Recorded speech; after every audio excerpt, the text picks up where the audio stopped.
Nah sekarang kan sampai kayak kemudian itu yang ada orang muncul asumsi gini, kalau lo mau kaya ya jangan nongkrong mulu tiap hari, jangan ngopi mulu tiap hari.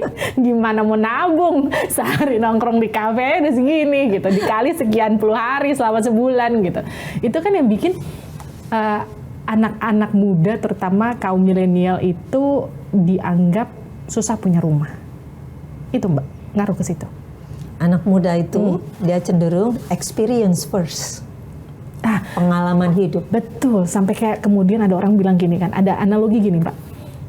Mumpung masih muda, punya duit, nabungnya nanti aja. Yang penting jalan-jalan, experience, kita keliling aja dulu. Yang penting mumpung masih kuat. Itu bener apa salah? Menurut saya tidak tepat ya. Enggak gitu ya, tetap harus mikir investasi ya. Hidup itu sekali lagi bukan yang sekarang aja, ya, bukan yang sekarang, tetapi ada yang di masa depan. Ya, experience itu bukan hanya liburan, ya. Experience itu untuk benar-benar merasakan berbagai hidup dari berbagai sisi, kehidupan dari berbagai sisi, kan bukan kesenangan aja. Gitu. Justru kita akan semakin wise ya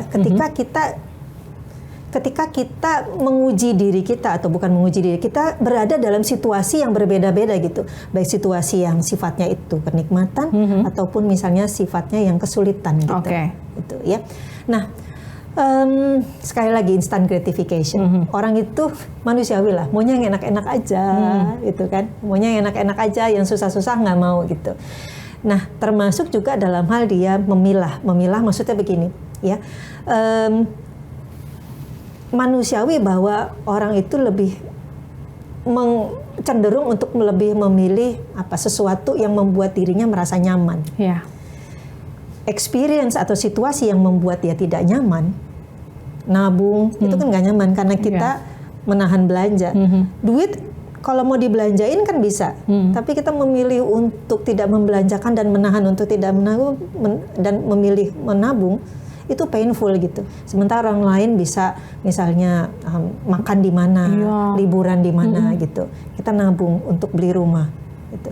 Tapi kalau kita punya, nah ini obatnya ya, obatnya adalah punya visi jangka panjang. Kita punya gambaran diri kita di masa depan, 5-10 tahun lagi itu bagaimana. Dan secara keuangan itu kita orang yang sudah berada di posisi yang mana 5-10 tahun lagi. Kalau instant gratification, menikmati yang sekarang aja dengan uang yang sekarang, berarti dia tidak punya visi jangka panjang.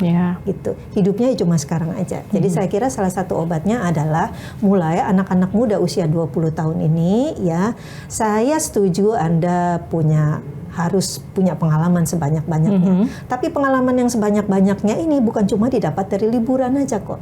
Banyak caranya, misalnya volunteer, ya, kemudian juga misalnya mulai bisnis sendiri, ya, kemudian juga misalnya mulai belajar investasi. Itu kan juga jenis-jenis pengalaman yang justru akan memperkaya value diri kita. Dan mungkin aja calon pemberi kerja kita, kalau kita melamar pekerjaan, tentunya pada saat melakukan wawancara, kan dia menilai diri kita ini siapa dengan berbagai pengalaman kita.